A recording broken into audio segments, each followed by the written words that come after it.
On the evening of November 8, 1895, in a darkened laboratory at the University of Würzburg in Bavaria, a German physicist was experimenting alone with a cathode ray tube when he noticed something that should not have been there. A piece of barium platinocyanide, a fluorescent screen that he used to detect cathode rays, was glowing on his workbench. This was not unusual in itself.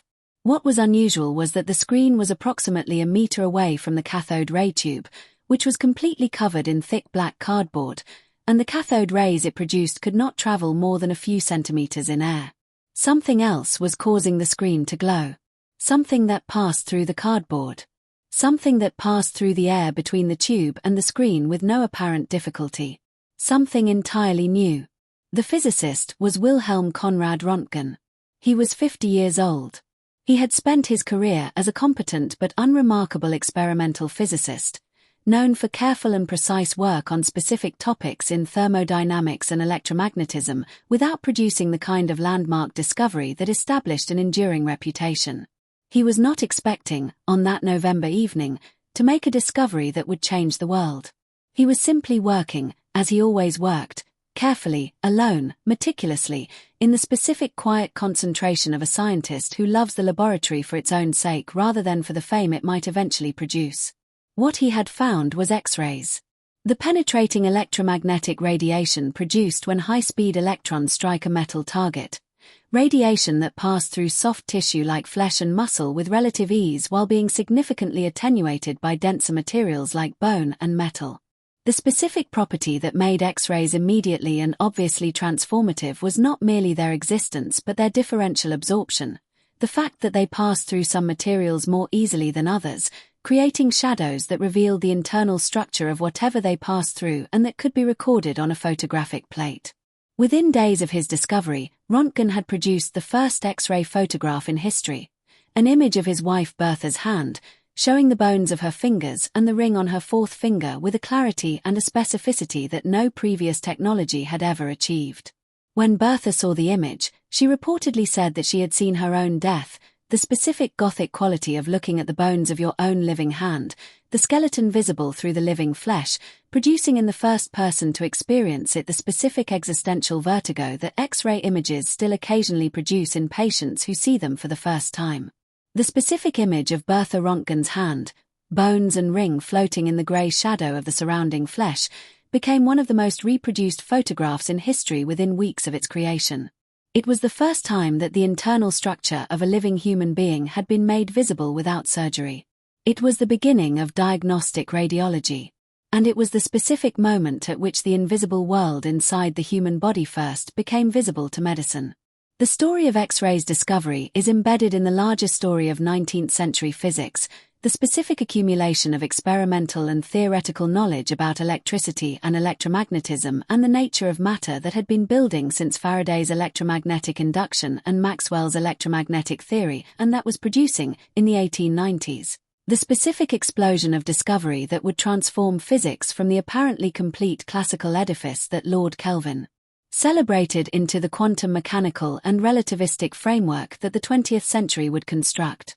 The cathode ray tube, the specific experimental apparatus that Röntgen was using when he made his discovery, was itself one of the most productive instruments of late 19th century physics.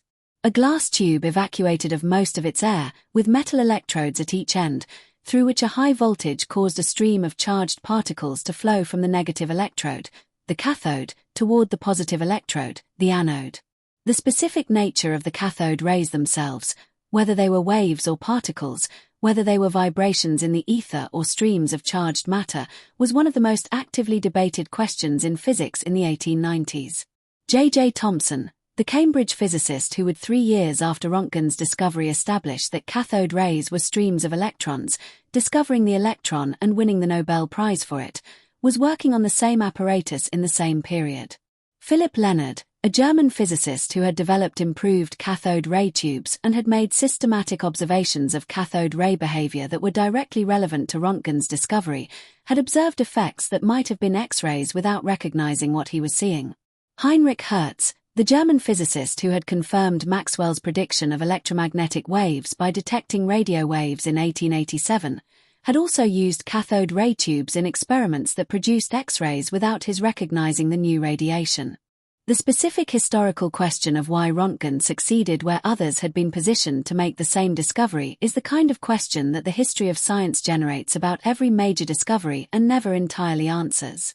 Part of the answer is the specific experimental circumstance: the darkened laboratory, the covered tube, the fluorescent screen placed at the right distance by chance, the specific configuration that made the unexpected glow visible.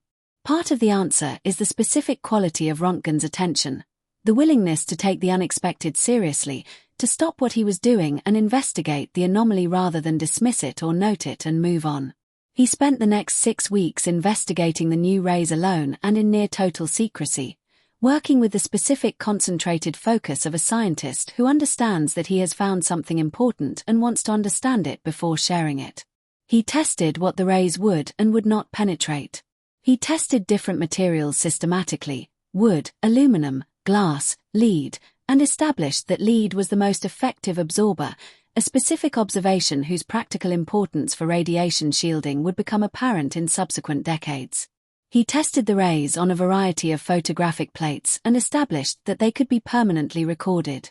He tested them on his own hand and on Bertha's. He called them X-rays, the mathematical symbol for the unknown, because he did not know what they were. He did not know they were electromagnetic radiation of very short wavelength. He did not know they were produced when the electrons of the cathode ray struck the metal of the anode and were decelerated, releasing the specific high-energy electromagnetic radiation that the subsequent physics would characterize as having wavelengths between approximately 10 nanometers and 10 picometers. He knew they existed, he knew what they did, and he named them honestly for his ignorance of their nature. He submitted his paper to the Wurzburg Physical Medical Society on December 28, 1895, 7 weeks after his initial observation. The paper described his findings with the specific methodological precision of a careful experimental physicist. The observation, the tests, the properties established, the preliminary conclusions, and was accompanied by the X-ray photographs he had taken, including the image of Bertha's hand. The announcement changed the world faster than any scientific discovery in history. Within days of the paper's publication in early January 1896, it had been received and replicated by physicists across Europe and America. Within weeks, the first medical applications were being reported. Within months, X-ray equipment was being manufactured and sold commercially. Within a year, X-ray departments had been established in hospitals across Europe and North America. The specific speed of X-ray's adoption into medicine is without parallel in the history of medical technology. No other discovery has moved so rapidly from the laboratory to the clinic. The reasons are clear in retrospect. The equipment required was available and affordable. Cathode ray tubes and high-voltage generators were already being produced for experimental physics, and the modification needed for X-ray production was straightforward. The results were immediately and visibly compelling. The first X-ray images of human bones and embedded foreign objects and anatomical structures were so obviously useful to medicine that no clinical argument for the technology needed to be made. And the specific cultural moment, the late Victorian era of industrial optimism and scientific confidence, provided the perfect environment for the enthusiastic adoption of a technology that seemed to give human beings a genuinely superhuman capability, the ability to see through solid matter. The first medical X-ray in history was taken on January 20, 1896, less than 3 weeks after Röntgen's paper was published, when the physician Edwin Frost in New Hampshire used an X-ray machine to image the wrist of his patient Eddie McCarthy, who had broken it playing hockey. The X-ray showed the fracture clearly enough to guide the treatment. The patient was treated. The technology worked. By the spring of 1896, military surgeons were using X-rays in the field to locate bullets in wounded soldiers. In the Italo-Ethiopian War of 1895 to 1896, the first military use of X-rays in history was made. In the Bosnian conflict of 1897, a portable X-ray machine designed by the physicist Nikola Tesla was used to locate bullets in wounded soldiers, an application that Tesla had specifically designed and promoted with the specific enthusiasm of an inventor who understood immediately that his electrical expertise made him well positioned to contribute to the new technology. The cultural impact of X-rays, before their medical importance was fully established and before their dangers were understood, was itself extraordinary. In the months after Röntgen's announcement, X-ray demonstrations became public entertainment. Department stores offered X-ray photography of customers' hands as novelties. The specific fascination with seeing through solid matter, the specific human desire to see the invisible made visible, produced a popular craze for X-ray images that the medical and scientific community found both helpful, because it publicized the technology, and alarming, because the indiscriminate use of radiation without any understanding of its biological effects was already causing damage that would take decades to fully recognize. The dangers of X-rays were discovered gradually and at considerable human cost. Clarence Daly, the American glass blower who manufactured X-ray tubes for Thomas Edison's laboratory and who was extensively exposed to X-ray radiation during his work, developed radiation dermatitis, then cancer, then had his fingers amputated, then his hands, then his arms, and died in 1904. He was 33 years old. Edison, who had experimented with X-rays briefly after Röntgen's announcement and who had abandoned the work after observing the effects on Daly, reportedly never forgave himself for his employee's death. Marie Curie, whose radioactivity research involved continuous exposure to intense ionizing radiation, died in 1934 of aplastic anemia caused by decades of unprotected radiation exposure. The early radiologists, who placed their own hands in X-ray beams to test their equipment and who received massive doses of radiation routinely, suffered disproportionate rates of radiation-induced cancers and leukemia. The specific cost of the first generation of X-ray workers, who did not know the dangers because the science of radiation biology had not yet been developed, was the human price of the most rapidly adopted medical technology in history. The physics of X-rays was established in the years following the discovery. Max von Lau's 1912 demonstration that X-rays could be diffracted by crystals, winning him the Nobel Prize in Physics, established that X-rays were electromagnetic radiation with wavelengths shorter than ultraviolet light.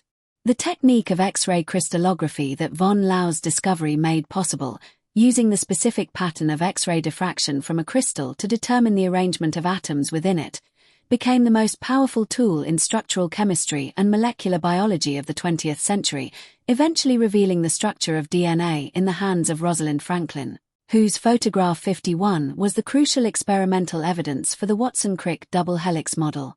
The medical applications of X-rays expanded through the 20th century in ways that Röntgen could not have imagined. Fluoroscopy, the real-time X-ray imaging that allowed physicians to observe the movement of organs and the flow of contrast agents through the body, was developed in the early 20th century. Radiation therapy, the use of high-energy X-rays to destroy tumor cells, was developed as a cancer treatment, its effectiveness established through decades of clinical trials that refined the specific doses and targeting techniques to maximize tumor destruction while minimizing damage to surrounding healthy tissue. The computed tomography scanner, the CT scanner, whose development by Godfrey Hounsfield and Alan Cormack earned them the Nobel Prize in Physiology or Medicine in 1979, was the most transformative advance in X-ray technology since Röntgen's original discovery. The CT scanner used multiple X-ray beams taken from different angles around the body, processed by a computer into cross-sectional images of any desired slice of the body's interior, revealing soft tissue structures, the brain, the liver, the lungs, the blood vessels, with a clarity and a specificity that conventional X-ray radiography could not approach. The specific medical impact of CT scanning, its ability to detect strokes within minutes, to identify cancer at early stages, to guide surgical procedures, to evaluate trauma injuries, has transformed the practice of medicine so completely that modern emergency medicine is essentially incomprehensible without it. The specific decision-making that emergency physicians conduct, the rapid assessment of stroke versus hemorrhage, of ruptured aorta versus myocardial infarction, of appendicitis versus other causes of abdominal pain, depends on CT scanning in ways that make the technology not merely useful but foundational to contemporary clinical practice. The mammography screening programs that have reduced breast cancer mortality across the populations where they have been implemented. The bone density scans that identify osteoporosis before fractures occur. The chest X-rays that detect tuberculosis and pneumonia and lung cancer. The dental X-rays that reveal decay and root canal pathology invisible to visual examination. The interventional radiology procedures that treat arterial blockages and tumors and internal bleeding without open surgery.